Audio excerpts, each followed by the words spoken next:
The first thing that came to mind though was like there are options different than that. And like Colombia, for example, it's the greatest place ever. Like I love it so much. There's so many amazing like things and reasons about it that I like it, but it's inexpensive. So the first thing I would say and think about is if your FI number, your financial independence number is maybe 10 grand a month or 8 grand a month in the US, you need that to cover your mortgage, your car, your clothing. You probably don't need that much, but lifestyle creep is real and we all spend some people spend more than they should. I'm a minimalist, so I don't spend a lot of money at all on anything.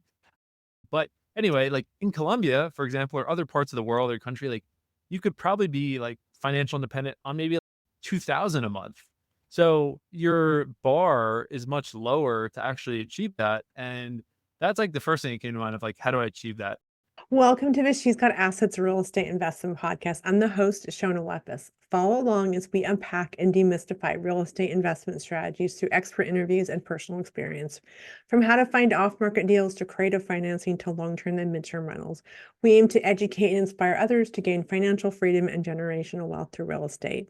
And as always, please subscribe so you never miss an episode. We really appreciate reviews, it helps others find us and just helps us get found. Welcome, everyone. This is Shona from She's Got Assets. I have a really special guest on today, Jonathan Farber. He is a real estate entrepreneur doing lots of interesting things. Jonathan, welcome. Maybe give yourself a quick intro and just thanks for coming on. Shauna, thanks for having me. What's up, everybody? My background, I'll give the shorter and sweet version, then we'll dig into stuff, I'm sure. But I'm 31. I live half the year in New York and then half the year in Medellín, Colombia. I am a real estate investor. I also own a bookkeeping company and make some content, have a podcast about business operations. But yeah, my quick background was I was working in corporate America. I got that job from cold calling the chairman of that company. So good tip for people out there, especially when you're young and people will appreciate that you have some, we'll call it energy. You will get some conversations that you can't otherwise. But anyway, started with that job. I worked my way up and I bought real estate on the side when I was living in North Carolina. And then it got to a point where I was getting close to like stage one FI, financial independence. And then COVID hit. And then I really just turned on the gas and just went for it more during COVID and bought more properties and maxed out my debt to income and used some creative financing. And then when COVID was well, whatever the first phase of COVID like wind down and people were coming back to office, I was able to just leave the job and be full-time real estate. And yeah, just grew it from there, made more content and tried out some different projects around just like groups and different types of digital products and real estate stuff, but still have my portfolio, 15 units, and then yeah, have the bookkeeping stuff. And the lifestyle that I was always interested in was trying to maximize and have fun and just have enough money to do what I wanted, like not to make a ton that I didn't even know how to spend. But for me, when I was at this like group thing a little while back, and it was like, how do you want your life to be? Like, not to get like too airy fairy here, but it was like, what not around like goals, but what's your like perfect like lifestyle? And for me, I was like, when was I the happiest? Which is why I'm trying this thing now that I've been doing for 2 years, which is I work for the 6 months that I'm in Medellin, like really head down, building stuff, property acquisition, bookkeeping stuff. And then for the 6 months or 5 months and change that I'm in New York, I pretty much don't work at all. I just play like 20 to 35 golf tournaments. And that's like my job over the summer. Really love golf and played in college, and yeah, so for me, it's like seasonality or seasons of stuff, but yeah, love to work, love to play golf, and love to travel here in Colombia, not be cold, that's cool too, and that's me. Yeah. I love that. I love how honest you're being, and I think we go into this because we want all these things and we don't really define them, and the fact that you're actually doing it is very impressive. So, like, how did you do that? How did you, like and this is a little bit, like, big picture, we'll get in the weeds, but that just sounds like an amazing, lifestyle, to be honest. The first thing that came to mind when you asked is it's so hard to break out of, like, the dogma of, like, normal, just follow the path that everyone does of high school, college, get a job, work 40 years, work your way up, and hopefully you have a little time before you die between retirement. So trying to avoid that. The first thing that came to mind though was like there are options different than that. And like Colombia, for example, it's the greatest place ever. Like I love it so much. There's so many amazing like things and reasons about it that I like it, but it's inexpensive. So the first thing I would say and think about is if your FI number, your financial independence number is maybe 10 grand a month or 8 grand a month in the US, you need that to cover your mortgage, your car, your clothing. You probably don't need that much, but lifestyle creep is real and we all spend some people spend more than they should. I'm a minimalist, so I don't spend a lot of money at all on anything. But anyway, like in Colombia, for example, or other parts of the world or country, like you could probably be like financial independent on maybe like 2000 a month. So your bar is much lower to actually achieve that. And that's like the first thing that came to mind of like, how do I achieve that? Let's say it all went away, everything, my properties, my business, whatever, like to get back to living like a comfortable lifestyle here would be so much easier than in the US and like with online stuff now and just possibilities. So that's the first thing I would tell people. As far as like how I did it like one thing at a time. So it's like the one thing I used to love that book by Gary Keller.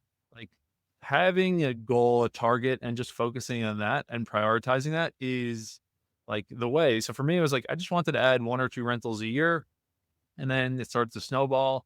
And for me, I always tried to keep my costs down with virtual assistants. I've always been like a systems operations junkie. And I'm always curious about like comp plans and incentives and motivations and just how do we do things creatively. And yeah, I think the way that I did it was I had an engine, which was a high paying job.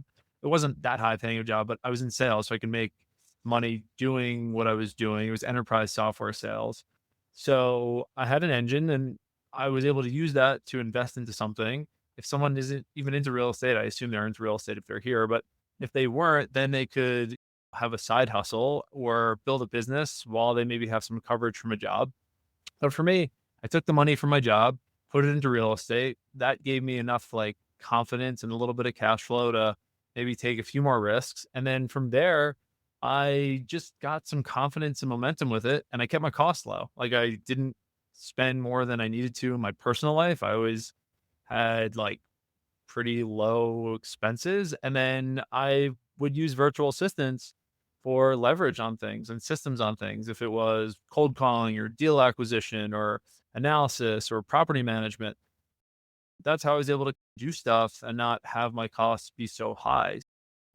Yeah, that's, I guess, how I did it. But also, I even still to this day, like I said, I keep a very light footprint. I don't want to have a lot of overhead. It just stresses me out and I don't need a lot of stuff. I like experiences, hanging out with people, and just like working on projects. So I just tried to build my life around that. But yeah, have an engine, use the engine to invest in stuff or start a side hustle, and then yeah, find a place or a lifestyle that you can match that with. And that's just what I try to do.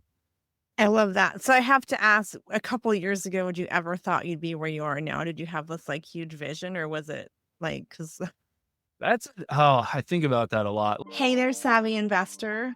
Quick question. Are you ready to jump into midterm rentals, but not sure where to start? I've got you covered. And She's Got Assets. We help real estate investors set up and fully book their first midterm rental with quality guests so you can double or even triple your cash flow. And here's the kicker.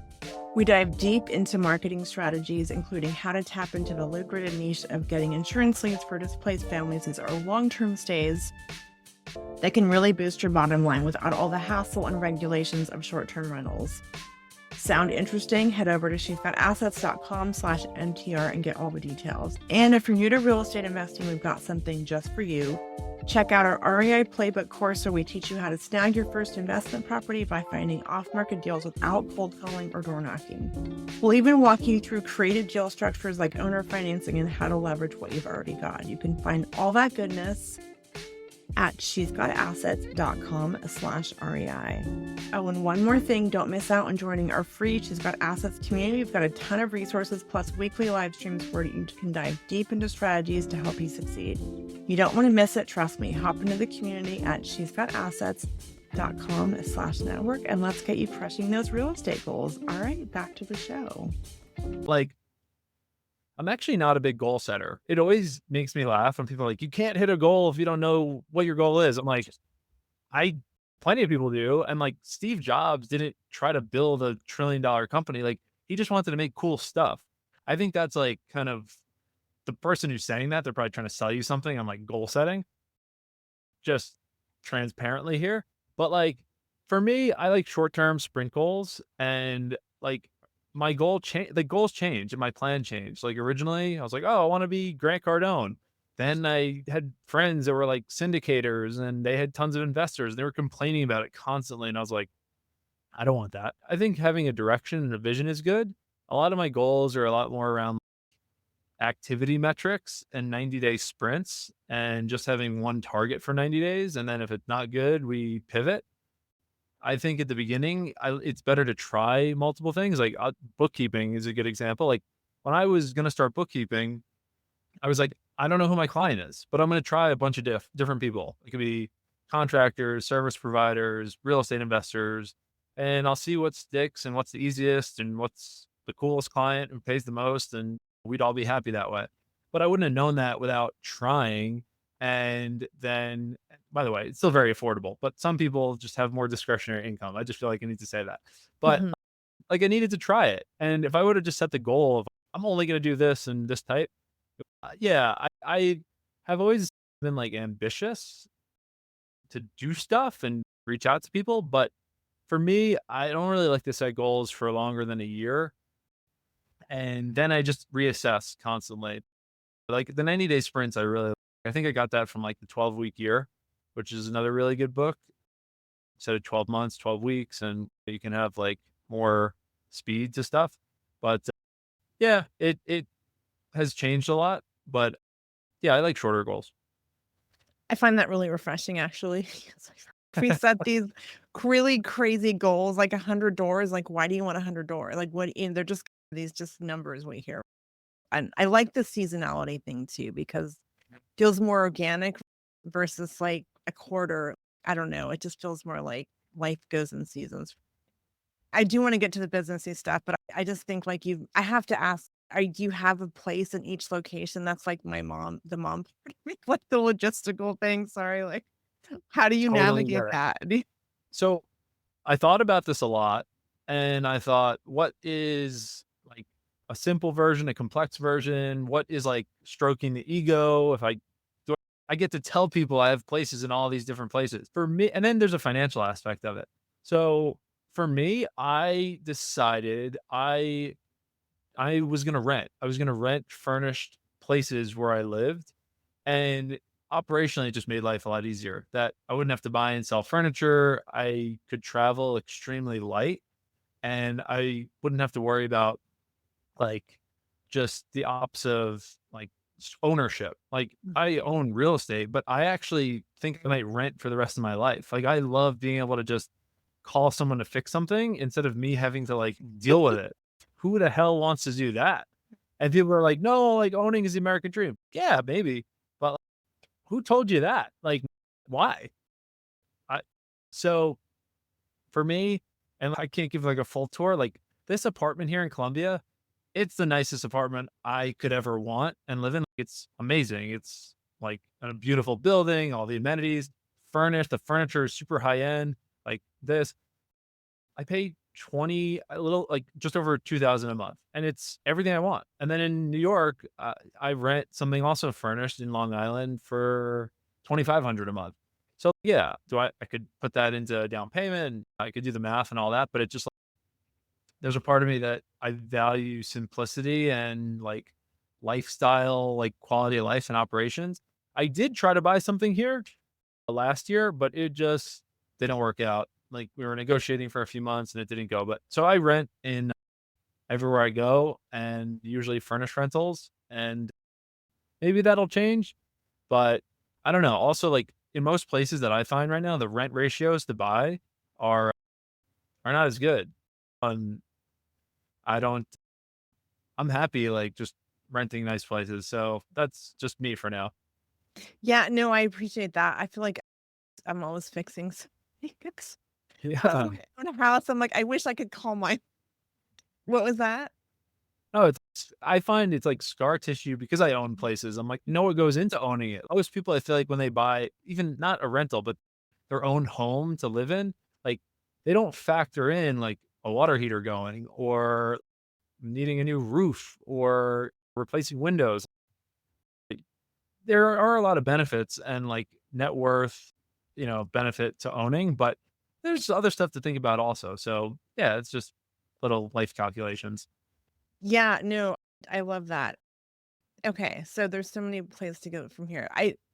So what would you, I guess, just to let, I know I want to keep talking about this, but like, if you were to tell someone like that, just it sounds like you've engineered this amazing lifestyle. I'm sure it wasn't easy, right? I'm sure there were some bumps in there. What would you tell someone that's me, that's where I want to go, right? I don't know. It just sounds like you really, the fact that you have these seasons and it's really cool. Mhm. Wow. I'm thinking maybe what would I tell myself or someone else? My mind goes two places with that. Like right now, it's easier than ever with the internet, I think, to have an online business and to have a lifestyle business. That could be like you start an agency that helps companies learn how to implement AI.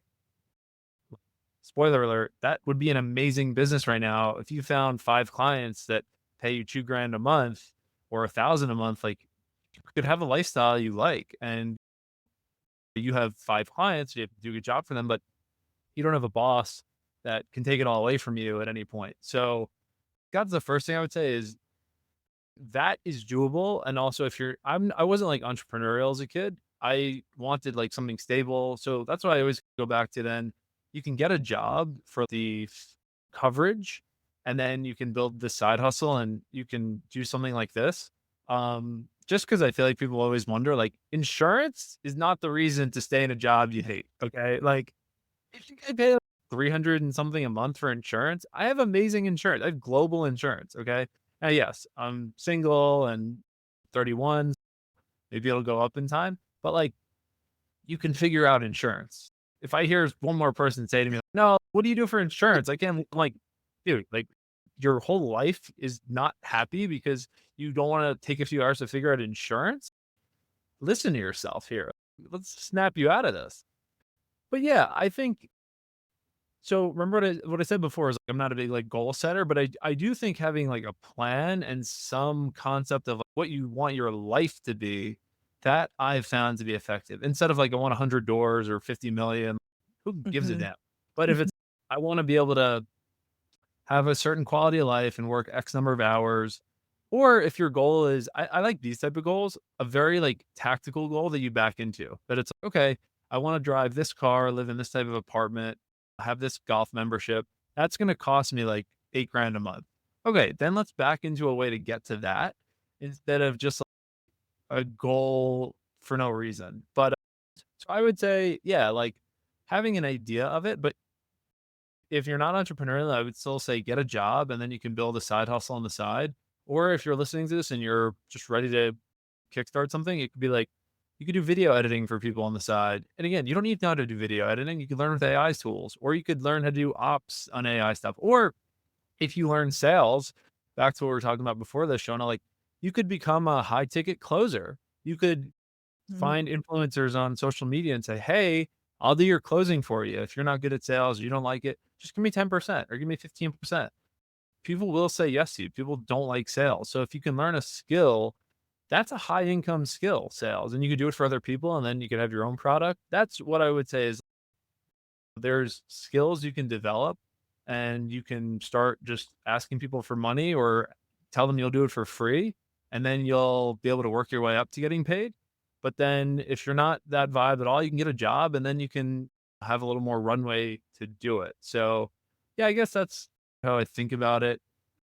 Check out Alex Ramosi. That's what we were talking about before. He's got great Hmm. content on this. Of course, like we're talking about our stuff ourselves. He's got a lot of good tactical content as well on just how to start a business or do sales or marketing, but you can do it. Anyone listening to this is capable. That's very inspiring because I think I get in the weeds a bit, right? Like I'm an entrepreneur, but yeah, I love that. Have you ever done a vision extraction? Have you heard of that? I have to ask. I've done vision boards, but I don't know if I've done a vision extraction. What's that? It's I went to a mastermind, and it's basically where someone sits, and I don't know a lot. I'm gonna probably butcher this. They sit with you, and I know someone, and they just extract your vision, and they guide you through it, and then you come out with this document Mm, that's maybe things you didn't even realize you were looking for, but it's just, yeah, I think it's cool. It's on my list. that is cool because I think a lot of the stuff, it is easier for someone to pull out of you than Mhm. you just think about yourself. That's really cool. Yeah, and I think we get caught up in the tactics, right? But to your point, AI is just mind-blowing, and the internet, right? Yeah, so we have so much flexibility, I think. There's really no excuse, right? Yeah, no, there isn't. And some people, it's easier for, they jump into it harder, but no, there's opportunity like never before right now. Yeah, no, this is gonna date me, but I'm gonna say it. Back in 2005, I was living in California, and I bought a house in Oregon, and I remember telling my client, like, we're gonna work remote, and I bought this little web No way. had dial up, and I'm like, "You got I'm doing," and it was, like, very much, like, not normal, but we did it, and I would fly down there every so often. It was in, so they put me up. But yeah, it was just, like, had my dedicated dial up, I had my fax machine. Trendsetter. I love it. I don't think we ever did a video call, but it was more like, "Hey, if you ever need to see me, like, I'm right h." We have the capability. Yeah, and it was like it was dial up, man. It was way back, but, yeah. Okay, I love this conversation. I wanna bring it back to business. So I think when we go into real estate, like, if you don't have to be an entrepreneur, but I think it is a business, and you need to know how to run that, and I think that we don't often talk about that. So I know you have point of view on systems, but I think being very intentional about that, and not just like, "I'm gonna buy an asset, and it's gonna produce passive income, and I'll be set." That's how we hear about it a little bit. Yeah, like the vehicle is important, but it is tricky. If someone is a beginner or trying to figure out what vehicle to take, there's so many options out there. Is it Section 8? Is it midterm rentals? Is it short-term rentals? Is it flipping? Is it wholesaling? Is it sub 2? There's so many different options. It's hard to say which route to go. My default kind of thought on this is to try some or research some and see if there's any that gives people more energy. Like, it can't be a reason to not do stuff. Like, I'm sure you see the Shona too of just like, there's so many options, so it's easy to get like paralysis analysis, but that can't be the thing either.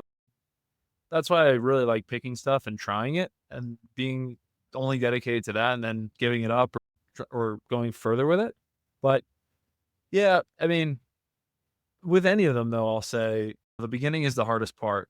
And also the first deal or the first thing, like it's not to get a home run, it's to get learning experience. So if you make a little bit of money on your first thing, your first deal, awesome. If you lose money on it, that's what's expected. If you break even, you're doing great. But you're learning a skill set in doing something to know if it's going to be good or bad. And like when I look at my first real estate deal, it was a house hack. I bought it with low money down. I rented it, my other rooms, to friends, and I made a little bit of money, and it was, like, great. You know, I was excited about it, but it wasn't, like, this monster home run, but it gave me the skills and the experience and the confidence to try the next one, and then go from there. So, trying and starting is so important, and there's a very different, like, thing of doing than researching. Like, researching, you can learn everything you need to know about this stuff to at least take some sort of action, like, in 3 to 6 months. You don't need years. If you've been on the sideline waiting to start the side hustle or do the thing for longer than that, probably time to act and then get over it or get a coach or a mentor or a group that can help push you a little bit to do it and go from there. And I think that's where getting help is really important. I get help in every phase. Like, I have a bookkeeping coach for my bookkeeping business. I just paid $4,000 yesterday to someone who's gonna help me with my Facebook group. They're like a Facebook group growth and monetization specialist because I wanna become an expert at that. So, the way I think about it is if my goal is 30,000 a month in bookkeeping, and right now we're doing 15, like I have a $15,000 a month like deficit in learning and like skills and actions that I need to find, and buying it for maybe 4,000 to get it is worth doing for me to get that. And maybe this guy will be great. I think he is, but if he's not, like, I still need to do the things and the research and the learning and the like people to bridge that gap. Someone knows how to do it. I need to figure out who they are, and maybe they can pull me up, and either for me giving them money or like mentorship. So yeah, but a rambly response there, but it's like really about like research, starting, seeing what's firing you up, and then seeing how fast you can bridge the gap. If you don't have a lot of money, then you're spending your time and energy. If you have a little more money, you can probably fast track it a little bit with paying to level up a little. So it's like taking self inventory to know which of those you're in, but like, which direction to take action on. I'm really glad you said that because I feel like there's a lot of gurus or experts, and everyone's, you don't need that, just buy a property. But I have had multiple mentorships, and I have a toolbox now that I would not have had without doing that. And you're never going to stop learning. And I think having that coach, or that, like, I coach too, but it's so critical because you can read something in a book and you can get it, but until you have hands on and someone being like, go do this and giving you almost that confidence, I think that's really critical. And sometimes you're in a different place, but it is bridging that gap, like you said. I think we tend to say, oh, you don't need it. You can buy something with nothing down, which I've done, but guess how much I spent in education to get to that like understanding of how to propose that and how to do it. Totally agree. Yeah. Okay. Yeah. And I have this silly analogy, and my kids they're like learning how to cook, and there's like, you get those boxes, right? It's like the 2 eggs, cup of water. It's like that kind of thing when you have a coach or a recipe to follow, that's versus just like making it from scratch, right? Like I'd be like in there, it would probably turn out wrong. It wouldn't run. That's my latest silly analogy. But I do want to dive into like business systems. And I think a big pain point as entrepreneurs is we're like big shiny objects, and that bookkeeping, the back end part of it is something I personally dread it. I always wait till the end of the year. We all do. So I'd love to hear more how you work with people, any recommendations or things we can do, because it's so important. And how do we know if we're profitable if we're not running our numbers or having metrics? So for me, the first person I hired was like an executive assistant, a personal online assistant. Okay. But also there's a lot of AI tools for that now. But I still think having even a person to maybe manage the AI tool sometimes is maybe where we're at right now, the recording of February 2025. I think, huh, it's cool to start a business. It's cool to have assets and a side hustle, but also the the reason we're doing this typically is for some quality of life or improvement in quality of life. And when it's usually just you or just me, like doing everything, it hurts everyone. It hurts the clients, it hurts me, like it hurts maybe the people around me who don't get to see me as much. Like it's good for no one because it's just all on one person. It's like the time and place of bringing people on, and even with where I'm at, again, like I'm happy to talk to anyone who's curious or interested about bookkeeping, and we could talk about that too. But even like when I think about when I was starting this business, the bookkeeping business, I really was doing everything myself at the beginning. So I think for a lot of people, it's okay to do everything yourself at the beginning for a bunch of reasons. The main one is so that you know how to manage other people that are doing different parts of things when you do replace yourself. But then also, like, you learn the subtleties and the nuances of doing things so that you can maybe make improvements that you wouldn't be able to do otherwise if you never did them. And also, by doing more of the stuff, you realize or might find, and I found this, what I'm good at, what I like doing, and what makes money. That's the perfect trifecta combination. And then you want to figure out what you're bad at, what you don't like doing, and what is not income generating. And those, for me, are always the first three things that I want to try to delegate, but only after I've done somewhat all of it. That's just me. Like some people, they hire out from day one.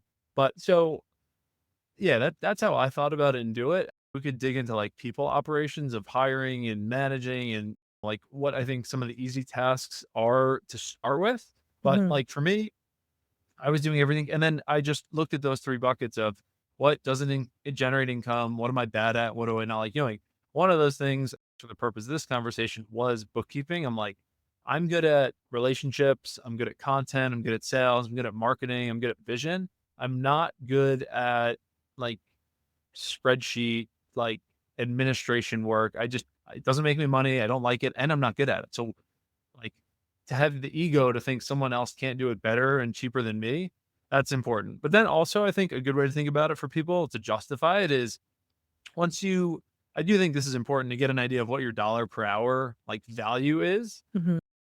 I think that's important. I know some people are like, no, I don't want to think about like my time hourly. You're not. It's just like you're thinking about like what your like outcomes are, like what your like efficiency is. If you work 100 hours a week and you make 30,000 a year, you want to evaluate that versus if you work 4 hours a week and you make 200,000 a year, like you're in a very different place with your time and like your time per hour. So once I knew that, then I would just think about like how can I delegate things for a lower cost per dollar as long as the quality was around what I could do or maybe it was much better than I could do. And that's again how I like backed into okay, I could find an executive assistant to handle my email or make my appointments or cold call or post stuff on Facebook for me, which took up a lot of my time when for me any hour that I wasn't doing a sales call or like doing a podcast or an affiliate conversation with someone, I was like losing $500. So it wasn't even my dollar per hour. It was just like it's taking me away from things that actually make money and grow the business. Yeah, I like thinking about it that way of dollar per hour, starting with stuff myself and then removing myself from certain parts of it. And yeah, back to the bookkeeping thing, like I can't stand doing my bookkeeping. It's super important. It's one of those things that high importance, but also not income generating and I'm not good at it. I don't like it. But like if you get tripped up on your books, like you could go to jail. Like you could be audited. You could be hit with like a $10,000 penalty. It's not something to take lightly, but it's not urgent, but it is important. So someone Mhm. needs to do. And that's another good way to think about it of just like that quadrant of task. That's an important thing, but it's not going to ever be like something you can think you need to do more than something else. Anyway, that's just how I think about it. I think and when you said that, the first thing, it's like the opportunity cost. It's like, are you better off doing your marketing or content versus updating your expenses? Like, Mm, whoops. Yeah. I have a coach that says, don't outsource your, I don't like your zone of genius, right? Like what brings you light. And yeah, if it's content or whatever, that's good. The return on that. And it's like an evergreen thing. There's no evergreen in updating a spreadsheet, no. right? The one I actually literally I just pulled this up, a note that I wrote to myself. Like I have a way that I just keep notes every week, and this one, like certain things I'll just pin. But I literally just look at this random thought. I need less tasks. My time should only be spent on sales calls, podcasting, prospecting, and writing content. Those all move the business forward. Everything else, I'm like evaluating that. I'm looking at all my Notion tasks. I'm looking at all my calendar. I need to give away anything that's not that because it's like those aren't there. The last thing I'll probably add is customer success. But again, like I do have people on the team that can help me with that, but I should oversee that and check in on that. But it's like anything that isn't those things is a distraction in some way, especially during business hours. Like Mhm. 9 to 5, when people are working, we can be generating income and growing the business, you know. So of course, yeah, if you only do those things, other things will suffer, but it's just priorities. It needs to be really clear. Okay, I do wanna talk more business, but I wanna talk content for a minute and marketing because my journey was like if that's okay, because I think it's a good I was very private. I thought people were gonna find out we're landlords and they're gonna judge us and we're evil, and then I somehow a couple years ago was like, "Screw this, I'm one of the good ones." Like, I fix the toilets and I do the extra mile, but I think people are so afraid to talk about what they're doing, but I think if you are building a business, you are the face of it and you have to talk about it, and I'm like a major introvert, right? So putting myself out there is Mm, like very like I have to go. But I think it's so important. I don't think we talk about that enough either. So any advice? What if it's something you don't like doing? Do you think you should do it anyway or outsource that? That's part of business. But I think it's so important because the more human we are, the more relatable, the more we're going to attract or Um, deals or whatever. Two things came to mind. The first was I have a friend who he was like, I want to get into content. Can we walk through what you've done with content? And I was like, yeah, I'm happy to, but why do you want to make content? What's the reason for doing it? And I was like, usually people make content, it's a marketing tool. Like people aren't making content usually just for fun unless it's a true passion project and they're already like uber wealthy. Like it's a marketing platform. It's to raise awareness, it's to sell something, it's to get attention towards something that you're trying to do. And it could be long term or short term. But if someone's making content, they there's something that they're trying to get at the bottom of that funnel. But he literally didn't even have an answer. He's like, no, I'm not looking to do coaching. I'm not looking to raise money. Like I just thought it's something I should be doing. I'm like, I don't think it is. And then he was like, you're right. I'm not going to make content. Like it doesn't serve any purpose or get me closer to any of my goals right now. On the other side of it, if someone like does like it and there are monetization paths, I think you can start without like a clear, like at least some idea of why you're doing it. And you can find your path a little bit more, but like content is hard. And if you don't like doing it, then it's going to be even that much more uphill. And like without a reason for doing it, it's going to fail. Like you're going to Mhm. not get to your 100 days of content, whatever. Second thing is, depending on your style and personality and your skills, like you could just focus on a platform that works best for you. Like for me, I definitely had imposter syndrome around content. So for me, I started on TikTok because I was like, no one follows me on TikTok yet. My friends will never see this. And if it grows, it's because of the content instead of Mhm. me hoping my friend from high school is going to like the thing. And what happened was it grew a lot and it gave me confidence to then go back and post on Instagram and Facebook because I was like, strangers actually value what I'm saying. So it gave me like that confidence. What's funny though is I got burned out with it. Video content is not my natural favorite thing to do. And I don't like the time that it takes to sit and set up a camera and get the lighting and edit and script it and all that. So I was like, okay, there's other types. And for me, like I found I could write and I could post stuff on Facebook that was easier, took me less time. I didn't hate doing it, I actually like it now, and it still got new business and got the word out and spread the message. So, I think what I would say is, like, have some general idea of why you are making content just because it is really hard. Like, Mhm. not just something the best content creators, like, it is serious and there's tons of money and energy put into it. And then like how you would want to monetize it because there are also costs on content that you would like Mhm. to recoup. But then figuring out the way that works best for you, like writing on Twitter and Facebook, that is the least expensive and the lowest, like LinkedIn, Twitter, and Facebook. It just requires the least like oversight and work. There's no editing and it still performs. That was where I landed with it. Like I needed to know the reason I was doing it, which is still to grow my businesses, but on a platform that I don't want to throw myself off a building for having to create. So that's why I do what I do. But if you love video and you're extroverted and you like can just riff in front of a camera for 30 minutes, crush it. You're going to do great. But if you don't, there's other options for you. Okay. All right. That's really helpful. Yeah. I think it's good to know why you're doing something. Don't do it just because like you're supposed to, right? Okay. Yeah. Very helpful. Do you think I have to ask this, has that helped you in like your goals with real estate or deals or anything like that? Any kind of like side benefits? I'm just curious because my point of view, I guess is why I'm asking is I think if we go to ask for PML or whatever or a deal, and if we're not talking about what we're doing on some level and not sharing it, we're this unknown. And there's a lot of it's a relationship business. And if we don't talk about it, even if it's just a story, then you're just who are you? So I think that's why I was.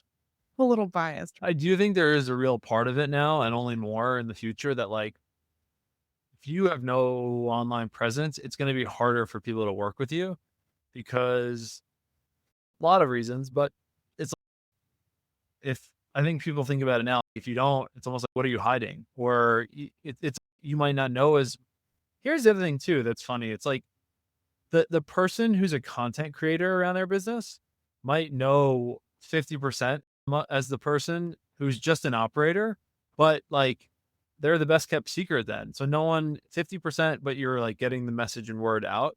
You're gonna beat the person that never, has awareness around what you're doing. Word of mouth is great, but it can't market the same way and use leverage that content can. And yeah, I think about it too. Like most of my agencies or consultants or coaches that I work with, like they have an audience of some type. Maybe they were referred to me, and then I can check them out to see if I like their style. And then it's like a gateway into the relationship. It's definitely important depending on the business. But I think more and more people are just going to want that thing. Like I have a friend, he's a financial advisor. He's like, yeah, I'm trying to do marketing and stuff. They're like archaic. Like he can't do marketing in certain ways because of, I guess, financial rules. Mhm. And I don't know. It's he's cold calling, which like who the hell wants to do that, or who wants to be sold to cold calling? Like Yeah. I can't remember the last. I don't. One, I don't get any notifications on my phone, so someone can't even reach me. If their way to get to me was cold calling, I'm literally not physically possible to reach. So, like it just doesn't make any sense. Like my phone doesn't ring, so I don't know. But yeah, you got to go where the people are that are your audience and fish in that pond. And if you do that, then and you're good at it too, you'll really do well. But without it, it's going to be harder and harder. Yeah, for sure. Yeah, it's fishing. I have a one coach, he had a lot of hunting analogies for real estate. He calls them bird letters, sending out letters. But yeah, I find it funny because I'm very much not a hunter, but like in real estate or fishing.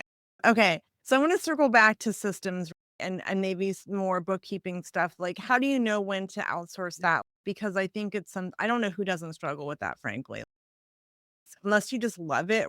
But and you Yeah. talk to a lot of people. What are the biggest I'm curious pain points? What do you hear all the time? Because I think it's interesting. But I think most people just they hit like a breaking point where it's maybe they hit a wall or like a sadness where they're like, this is harder than I thought, or I'm spending way more time than I hoped or thought or ever wanted to. And it's like, I need help. That's one bucket of people, which, yeah, there's also a threshold that I think for certain types of things you want to outsource, you need to get to a certain point to be able to do it. Like for someone that has one property, like I'm a big proponent of virtual assistants. I used to run a virtual assistant staffing company. So it's still, I've probably hired over 300 people. But for most people, it's, if you have one or two properties, unless they have a really big revenue number, like it's probably going to be hard to justify. It's also a lot of times going to be hard to justify a property manager until you get over a certain threshold of revenue because it's like you need to take something home for yourself typically. So what I usually see is like either a breaking point or people get over a certain threshold where they either have enough revenue in their business or they have enough like properties that it makes sense to get help in certain like parts of things and refine things. Rarely, sometimes people are like, I just want to start this with a base and do it the right way and have a VA on property management and an EA for helping me and then a bookkeeper. Those people are usually people that come in who have a lot of money already and they understand the value of their time. And Mhm. then they're just looking to do what they're good at from the beginning. They're either like wealthy from family or a job or whatever. That's them. But yeah, I think for most people, it's then just a matter of getting help in the most critical parts. And it's easier to do though when you have the revenue to justify it. I find when it's a really hard place for people to delegate anything when their cost is not like being taken out of cash flow or revenue that comes in. It's just Mhm. another like net cost on themselves.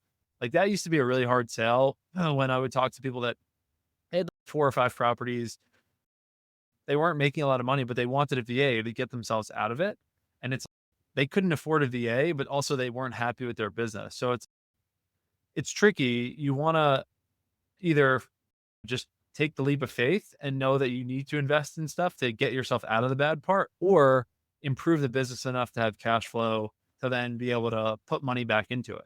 Like for me, even the let's say the investment I made yesterday, the $4,000 into growing the Facebook group, I wasn't as comfortable doing that a month and a half ago or 2 months ago when I wasn't even sure if this was going to work, or if I wasn't sure if I was going to be getting customers consistently. But now a lot of customers came in. I have money from that, and I'm more than happy to reinvest it back into improvements, coaching, consulting, things like that. But again, there have been times where I had nothing and I knew I needed some help to get going, and I had to go negative and I wasn't paying for the thing with cash flow. So it's definitely situational. I think having self-awareness, and if you're listening to me say that, to think which bucket you're in or which type of person you're in or what you need at the time. And then starting with something small. I prefer to do that. So it's if it's hiring a VA or a bookkeeper, what I always recommend to people is start with a small thing or some simple tasks, and then you can grow it from there instead of having to jump in with 2 feet and unwind stuff, and then it becomes just harder to start and to undo. Like self awareness, figure out if you have the money to do it or if you think this thing will get you to where you want to go, and then starting with baby steps or small steps and then like building and growing from there. In almost all of these cases, if you're going to be doing something for somewhat long term, like you're going to need help. There's no one that's doing this for 5 or 10 years in any business other than like true outliers that don't have a team or systems that help them run what they do. It's just the table stakes of running a business and getting leverage and removing yourself from the middle of it. No, that makes a lot of sense. I think sometimes it is like an investment in your future self and knowing when that is, but if you don't make that investment, you won't get there. Like I know with coaching, I've been like, this feels like a big thing, but I learned something that was like such a game changer. So I think that's the balance, right? But you have to, it's an investment. And if you don't make that, you're not really going to get to the place you need to get to. Yeah, it's hard to give blanket advice on it, but it's back to what we were talking about before this was sales. Like I was talking to someone yesterday. They were looking at once in a while, we help people hire like marketing VAs to do like our strategy on Facebook. And they were like, yeah, like I want to do this. I've been trying to do it for like a year and a half, but we're still just focused on sales and marketing. We want to get that going before we can invest into something like this. And I'm like, you've been at it for a year and a half, doing it the way that like you think should be working. And like, it's not going good. So, don't you think it might be time to do something different? What you're doing is getting you where you're going right now, which is not where you want to be. Like for that type of person, I'm like, no, you need to invest. Like you a year and a half and you don't have a customer, like something is terribly wrong. Like you are running into a wall every day for 8 hours. Like that just sounds miserable. So for that type of person, I'm like, you need to change. If someone's earlier on or they haven't maybe done as much, maybe they're looking for something different. But yeah, that just came to mind because I was like, don't you think you need to change something? You haven't gotten a customer. You just so yeah, different situations, but it's not easy to just say one or the other. But if you're in that situation, you need help. If you haven't even tested it yet, you might not know what you need. So you're making me think like when I look back when I first got into real estate, right? Like I house hacked like everyone. I had a random roommate, Craigslist. Like I didn't know what the hell I was doing. And but I knew on some level I was investing. And then I was too scared to pull equity out of my house. So I convinced a family member about a duplex. But if I would have invested in education way back, I'd be in such a different place. So do you ever look back and think, I wished you would have? I'm curious because I know I would be in a different place if I knew. I just didn't even know being an investor was a thing. So I wonder if Yeah. you look back and think, or you're clearly very successful, so maybe we don't. I think the thing that I did was like I always got around people that were doing cool stuff. So I was always able to like see over the hill of what this hard work could lead to or what like the possibilities were, or maybe some shortcuts I could take. Whereas I feel like sometimes if you're not hanging out with the right people, doing the right stuff, or like just improving a lot, then you could get stuck down in what you're doing. So like environment is huge. That is a big part of this that we didn't talk about. But I think for me, that's also why I wanted to be in Colombia and New York around cool people and weather and environment that I like. It just like it helps me. And I would always try to seek out people and groups to try to amplify that. So that like always gave me a little bit of like, I would say, confidence in what I was doing. That like, okay, I have these people around me. I see they're being successful. I can try to do that. But then also there's just like an element of trial and error and trial and failure. And that's like big part of it too. But it is easier when you have like support from groups or mentors or coaches that can like you can fall back onto.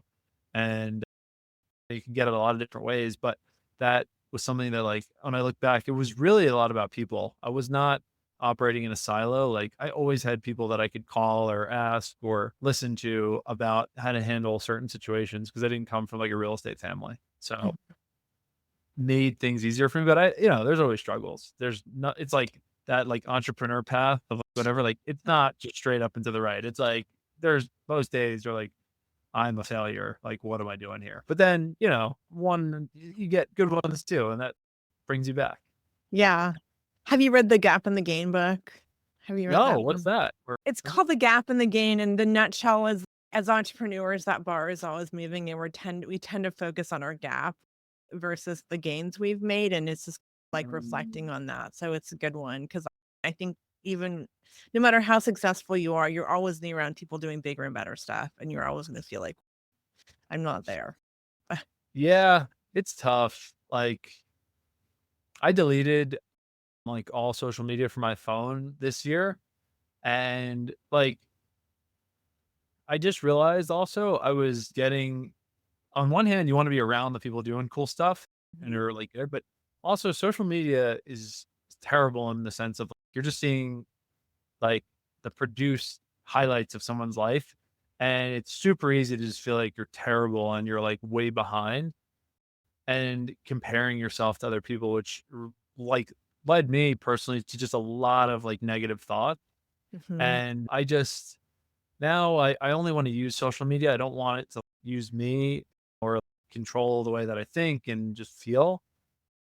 Not always possible, but yeah, it's easy to only focus on, oh my God, this person's the same age as me and they have double what I have. But like maybe they don't, or maybe they do, and they had a very different like path. It's just it's tough because in some cases you can be inspired by it, but then sometimes it's easy to just get really down on it. Yeah, about having a balance. And I like the real life people that I know that are like doing cool stuff or that are like good people and I could still go to and get the real story instead of the highlights, the BS. 100%. So I have to ask, are you like batching stuff or are you just very into I love that because it is a real rabbit hole and I call it PR. We don't put out the crappy results. Look what I'm No. doing. Or my favorite are like the person starts with something like this is terrible. And then at the end, it's like they have this amazing silver lining. You're like, oh, it led for 20 more deals. I'm like, okay, it's relatable, not like it's cringe. But for me, yeah, I batch. So Okay. my process is like pretty simple. Again, I wanted it to be the highest leverage and not have my mind just be like toxic from this crap.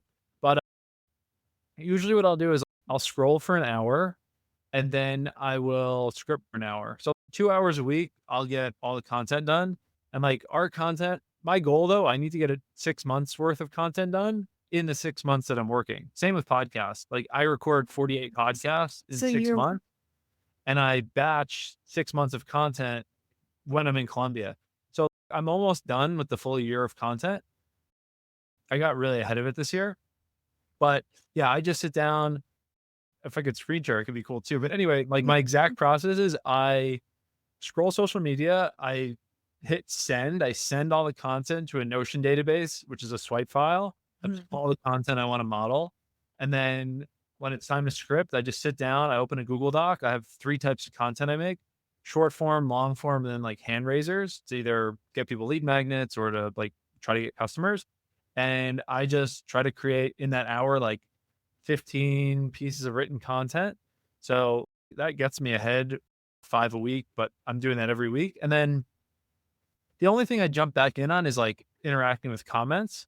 But I use this thing on my computer. It's called Newsfeed Eradicator, where if I pull up my Facebook or Instagram right now, like it's just blocked. Like I can't bypass it unless I do this thing and open up another tab, which is annoying. But like my Facebook group, the groups are not blocked. So I can go in and just comment back on groups. And I like Facebook groups. And that's pretty much it. And then I don't want to be, don't get me wrong, I'm not like a superhuman. Once in a while, if I'm bored and I just need that dopamine, Sick. I'll scroll Twitter. But again, I am weird in the sense, like, I try every time I scroll any social media to get at least a few pieces of content added to my swipe file. So it's like I can feel a little better that I'm not just like watching like Colombian girls like dancing. It's great too, but I also have a girlfriend. I don't need that. And like, that doesn't get me towards my goals. So yeah, I want to be very like practical with using it and not, consumed by it for a bunch of reasons, but it's just a waste of time. And also I feel like it messes up your head like bad. So I don't want that. Yeah, that's very intentional. I love so I used to be a designer, and when I would have swipe files of design I liked, but I haven't done that because it was always like I needed some kind of input. That's a really intentional way to go about it. What do you use Highly for rec- what was that? I just said highly recommend. Yeah, no, I've also my husband like puts his phone on black and white, which I'm like, I should probably do that. We need to help ourselves, but yeah, Mhm. Yeah, guardrails. Because it's kinda like eating junk food, I feel. Like, the first couple of bites, and then you just go down, and then you just feel like you're comparing yourself, and everyone else is killing it. totally. Yeah. 100%. Well, it's a dangerous thing, but it's also powerful. So I have to ask, what do you use for scheduling? Do you have some magical software stack that you're using, or is it I genuinely feel like in the whatever, what is this, 2025, 10 years in business. That's crazy. I feel like this year, this new tool that we've implemented is one of the biggest game changers in the 10 years of doing business as far as like scheduling and team productivity. So we use Notion as a company, which is a project management, task management tool. For those that don't know, it's like Monday or Asana or ClickUp. But what they came out with was a Notion calendar. This is like the best part. So what used to be tricky was like, okay, where do tasks come from? They come from a lot of times emails. They come Mhm. from like texts and Slack messages, and they come from like, doing things. The more you do, then you have things to do, like to follow those things up. Right. So doing things, that was easy. That would end up in Notion, and then I would put it on my calendar and whatever, but it wasn't perfect. I would have these big time blocks on my Google Calendar, and then I would just go through Notion tasks on that. And then with like email, it was a pain in the ass because it's like you got to move something from email to like a Notion task, and you go back to email. Like I don't want to be in email. I only check email a few times, like myself a week. I don't want to be like sucked into it. Notion Calendar, what's amazing with this is it takes all of your to dos from within Notion and it merges with your Google Calendar. And then your task that you had in Notion, let's say what I used to hate, and we all do this, is you have 10 tasks that you want to do in a day. Where do we start? The easiest ones. Okay. Like I'm not Yep. a robot. Like we start with the easiest crap. We Yeah. get some like win feeling dopamine. And then 4 or 5 o'clock rolls around. The hard stuff we didn't do and rolls to the next day. And it's BS. That's no good. Mhm. So what I like about the Notion calendar is it's since it sets up time blocks on your physical calendar and it's merged. So what I do every morning is I time block the most important things as the first things I do. And this is a little micromanagery, but I found it to be useful. I go on to my team's calendars and I do the same thing. I move what I view and know as the highest priority things for the company to do at 9, 9:30, 10, the most important things, because we all do it. But also they would do it sometimes unintentionally because Mhm. they don't know everything that I know. I have all the context for the business. I speak to every business unit. Like I have the ideas. So they wouldn't sometimes know what is the highest priority thing. So by me moving it up to the first thing they do every day, I know it's getting knocked out. They can intentionally just do the stuff they would do. So we can, and also I can see it now on everyone's calendars. So that has been like unbelievably powerful because I love time blocking. But now all the Notion tasks, instead of it just being 10 tasks to try to figure out time in my day, those tasks are now all time blocks in my calendar that I can either do, move, comment, bring other people into, and get it done. And it's just been, we've gotten so much more done the last few weeks just using this and now everyone being on it than I could remember in multi-month or like year-long periods. It's been like incredibly powerful. So highly recommend it. If you're not a Notion, don't know what to tell you. Maybe try it, or maybe Asana or Monday or Trello or ClickUp has something like this. I haven't found it, but this has been like a game changer as far as productivity and time blocking. Super tactical. Hope that helps. No, I think when you put something in your calendar, there's like a mental commitment to it. If there's something I need to do, I'll put like call X person. But there's that book, Eat the Frog, right? You do the hardest thing. And if you don't eat that frog, after that, like, everything's like cake, right? But it's the frog that you put off, and then it's it's noon, like slippery. I love that. No, I love tech and I love productivity stuff. I love that. Yeah, no, I've been hearing a lot about Notion. I've been in Basecamp for years, but it's a to-do list and it's not scheduled and it just keeps growing and Oh yeah. and I'm like backed up on all these and I tend to want to get that quick fix, right? It's do the hard, which for me is like the sales calls. Like I just don't. We Oh, all do it. yeah, humans, right? It's why we eat junk food. Yeah. That's I have to ask because like you're clearly very intentional. The whole Miracle Morning, do you have like routines in your day? I know this is like all over, but I'm just curious because is that something you're big on or you just get your stuff done and gosh, I don't want to offend anyone here, but I'm like in the same camp as a few other people with this. Like, I just wake up and I just go to work. I don't know. Like, I put that in the bucket of the hardcore manifestors. Like, you're a girl, but I'm just talking to the figurative man here. Like, dude, yeah. like you just gotta do the stuff. Like, the time you ice bath and meditate and go for a walk and work out, like, dude, I need a nap. That's doing like all the work and energy that like I have for the day. So no, I wake up, I try to do the most important things first, knock them out, and then prioritize down from there. And like I've experimented. The thing that I've been obsessed with lately is like sleep improvement and like health. So I try to be consistent. But the thing that I also found is like, yeah, it's great to get up at 5 or 6 and have that time where you're uninterrupted. It was hard for me to stay on that rhythm and still get 8 hours of sleep. So for me, like I that's a non-negotiable for me that I need to get 8 hours of sleep. So if it means I wake up at 7:30 because I went to bed at 11:30, like that is what it is. I'm not gonna push on that. But I just wake up, I don't drink coffee. I just drink some water, take my vitamins, and sit down at my desk. And I literally, whatever is the most important thing for my Notion task, I just do it. Like, and then I'll take a break and go for a walk maybe, but not even a lot of times. I just have back to back calls for a lot of hours and like, and that's pretty much it. But that's the grind of a different phase. But no, I don't have like a morning. I have a more actually better thing. I have a night routine.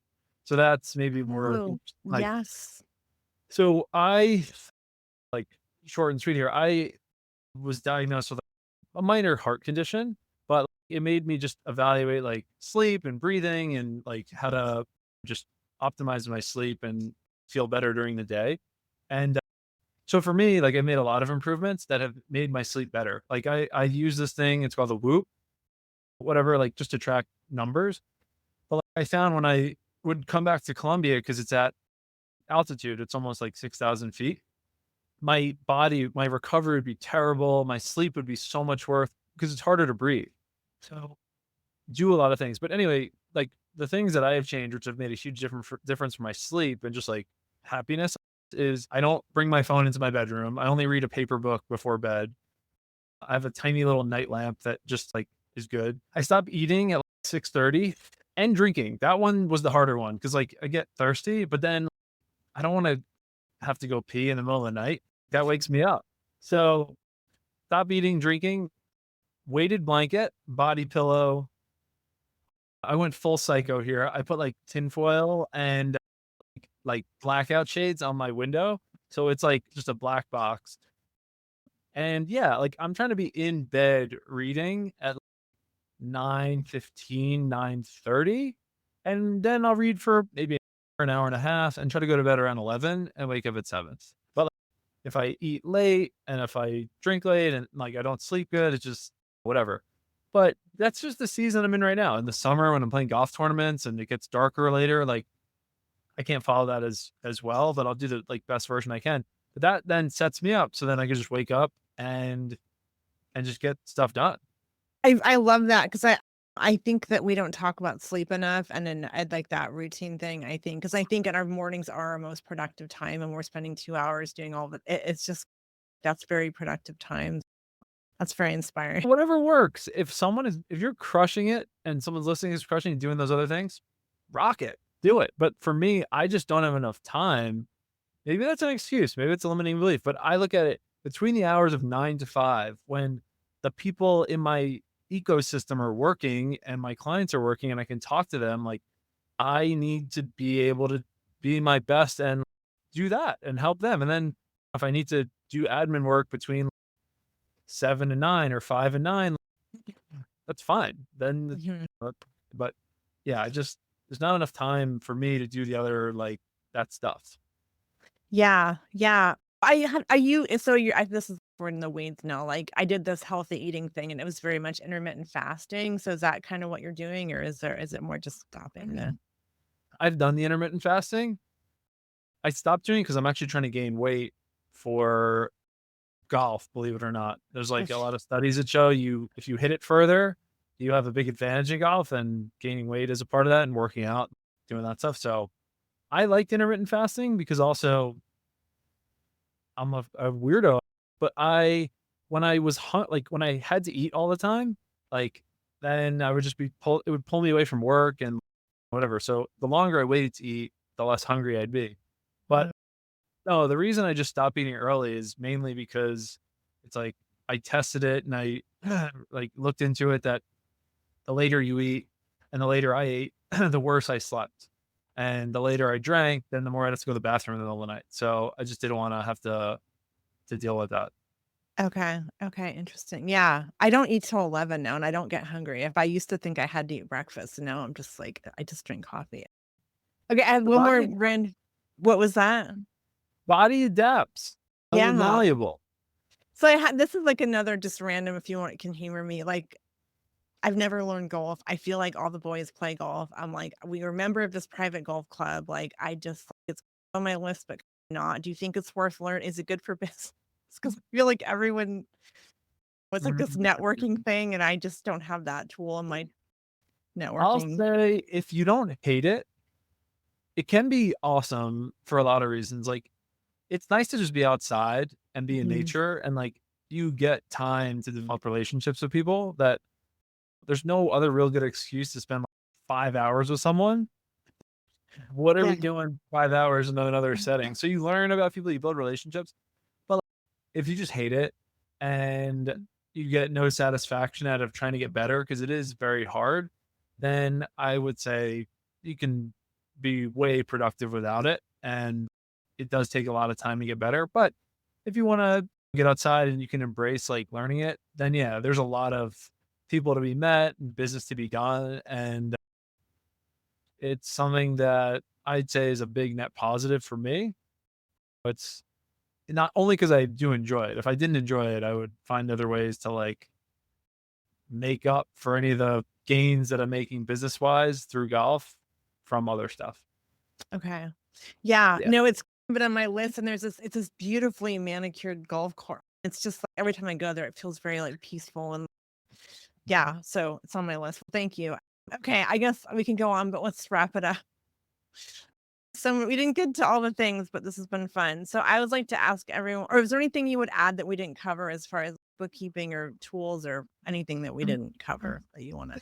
If anyone has any questions on anything I said, it's been interesting. Like I try to be as approachable as I can, especially before May when golf season starts. If anyone has any questions, I'll give shown on my email and link to my stuff. But if you have any questions on anything I've talked about, feel free to get in touch or join our Facebook group. And I post a lot there and just talk about like little experiments I'm doing and life stuff.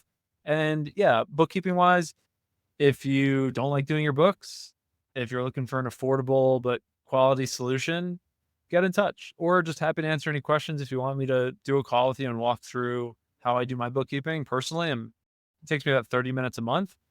Happy to walk you through it. That sounds like a dream. Okay. Definitely will link to all of that. So one of the questions I like to ask is the top business or life you'd give someone to live life on their own terms. We already covered that, but just maybe nutshell version of it.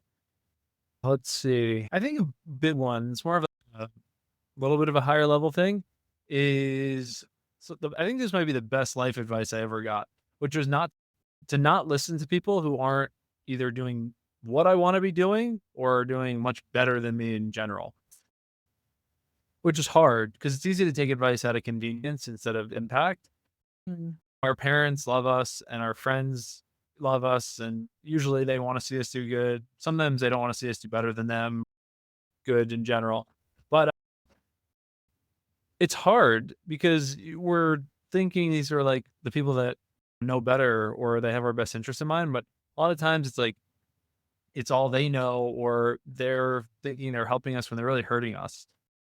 It's about getting in circles and talking to people and like changing your like information feed of what you're getting to see what's possible. Like I when I was in high school or college, I never would have thought that I could live half the year in one country or in another and just be warm all year and have cliche but lifestyle design. But I had to learn about how it was possible and go into that path and break away from everyone telling me that if you don't work a stable W-2, you're gonna just have a big risk. So for me, it was about, and I'd recommend just going down the path of learning, seeing what's possible, seeing what you like doing, and learning from the people that have done what you want to do.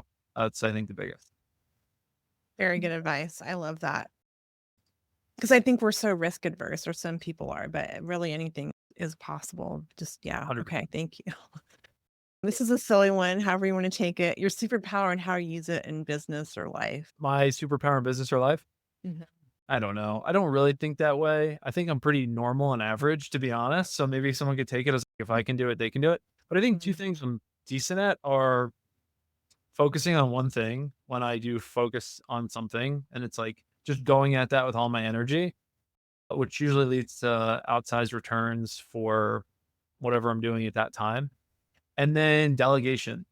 I think that's something I've gotten good at and more comfortable with coming from someone that like somewhat recovering control freak, but like just that people can do stuff as good as me or better than me. And like when you empower people, it's fun, like to see things grow. And I like having a team because entrepreneurship can be lonely. So like I love having a team of people that are capable, but also we can have fun and do stuff and grow together.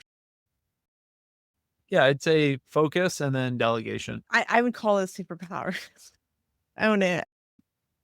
And this is another silly one, like however you want to take it, business, personal. What's like your biggest asset in your life that you would consider? Wow. Biggest asset. Let me think. I will say communication. I think everything is communication until we become AI robots and just become the matrix. Because in communication, I think encompasses a bunch of things like setting a vision with my team and managing them and making sure that they like work, but they get the right stuff done. Sales is communication. Like it's so important to be able to, the business can't grow without some level of sales and like charisma and being able to bring people in. And then also like relationships, my friends, my family, hopefully they like me like somewhat. And that's, I think, because of communication, like we can talk and dig into stuff. And I just think it's important. Like personally for me, communication, I've gotten so much better at over the last few years of doing this because I feel like I've done it more and just learned from other people that do it. But yeah, I think that is like such a pillar trait that has helped me like do different things in business and life. I think it's so true. That's so basic to how we to And we're in a people business, right? So I love that. 100%. Okay. Again, I always like to ask for a resource and then obviously how to reach you and find like good stuff. How they want to work with you. Okay. I like resource as far as anything. Like a book or a podcast, just something that maybe that was pivotal for you, and then how to work with you directly. You can promo your podcast or Yep. whatever. I would probably say still like my favorite book of all time is The 4 Hour Work Week by Tim Ferriss. That has just been like, I've read it so many times in different parts of my life. It also just helps like me, well, helps other people explain, I think, how I live my life and why I live it, of just doing things in a way that like, not on my own terms, but just in a way that I feel like is different, but like totally achievable for people. Like lifestyle design, creating a life that you want. So that book is probably the book I've gifted, I don't know, maybe 100 times. Just such a classic. And it was written a long time ago, like not a long time, like 2000 something, but he was so ahead of his time that the stuff still Mhm. holds true. Right. So that's what I'd say. And then, yeah, as far as like me, if anyone wants to get in touch, I'll give Shona my actual personal email if anyone wants to just shoot me an email.